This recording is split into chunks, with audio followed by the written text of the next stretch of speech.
The psychology of people who feel like a burden. There is a quiet kind of suffering that rarely gets spoken aloud. It lives in the people who hesitate before asking for anything, who apologize before they speak, who say it's fine even when it isn't. It lives in the people who believe, deep down, that their needs are an inconvenience. This episode is about the psychology of people who feel like a burden, not because they are, but because somewhere along the way, life taught them that existing costs too much. 1. Where the belief begins. This belief rarely appears suddenly. It is learned slowly in subtle moments. A sigh when they ask a question. A parent saying, "Do you always need something?" A partner withdrawing when emotions became heavy. Or worse, silence. Sometimes it forms in households filled with stress, where love existed, but space for emotional need did not. A child learns very quickly how not to create more weight. So they shrink, they stay quiet, they become easy. Psychologists sometimes call this internalized burden schema, a deep conviction that your needs create discomfort for others. And when a belief forms that early, it doesn't feel like a belief. It feels like identity. 2. The hyper-independent heart. Many people who feel like a burden become hyper-independent. They don't just avoid asking for help. They avoid needing anything at all. They handle problems alone. They downplay pain. They minimize illness or stress. And they only cry in private. Because somewhere inside, a voice whispers, "Don't make this harder for anyone." This isn't confidence.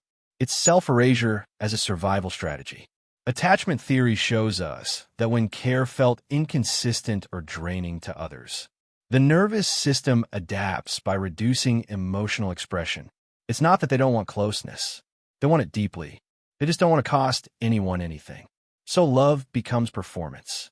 Support becomes uncomfortable. And receiving care feels like guilt. 3. The core fear, being too much. People who feel like a burden often carry one core fear. If I need too much, I will be left. So they make themselves small. They apologize for crying. They apologize for being quiet. They apologize for existing in difficult moments. And yet, they're usually the ones who give the most. The ones who show up. The ones who stay. Because they know, intimately, what it feels like to feel heavy. So they try to be light. 4. The logical mind versus the emotional body. Logically, they know they're not a burden. Friends say, "You can always talk to me." Partners say, "I want to be there for you." But trauma doesn't live in logic. It lives in the body. And the body remembers the moments where need equals discomfort, where emotion equals withdrawal, where vulnerability equals distance. So the nervous system concludes, safety means handling everything alone. And loneliness becomes familiar, not because they enjoy it, but because it feels risk-free. 5. Compassion fatigue, turn inward. People who feel like a burden are often highly empathetic. They sense mood changes, tone shifts, energy fluctuations in a room. They adjust. They soften. They make themselves easy to be around. Carl Rogers once said, "When someone really hears you, it's like water to the soul." But for some, that water rarely came. So they learned to be the water for others, while remaining thirsty themselves. 6. The hidden consequences.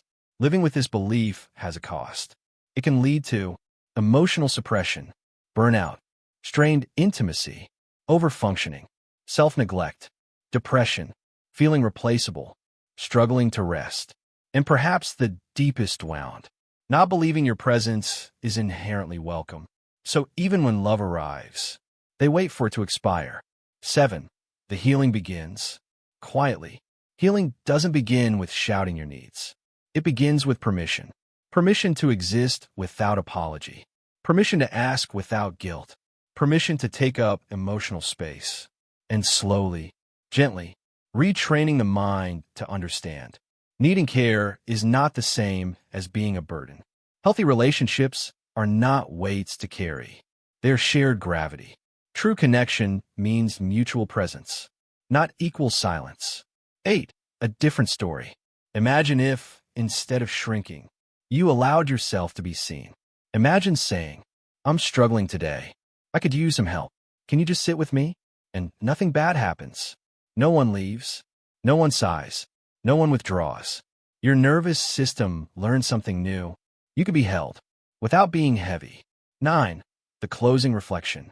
If you feel like a burden, you are often the opposite. You are thoughtful, considerate, aware of impact, attuned to others' feelings. The kind of person who makes the world softer. But you were never meant to disappear, just to be loved. Love that requires your silence is not love. And you, with your quiet heart and careful presence, do not weigh too much. You simply learn to weigh yourself by someone else's limits. It's time to learn a different measure. This is Ethiax, where psychology meets responsibility. And responsibility begins when you stop apologizing for needing to be human. If this episode resonated with you, you may find clarity in our other episodes. See you in one of our other episodes. Stay reflective. Stay aware.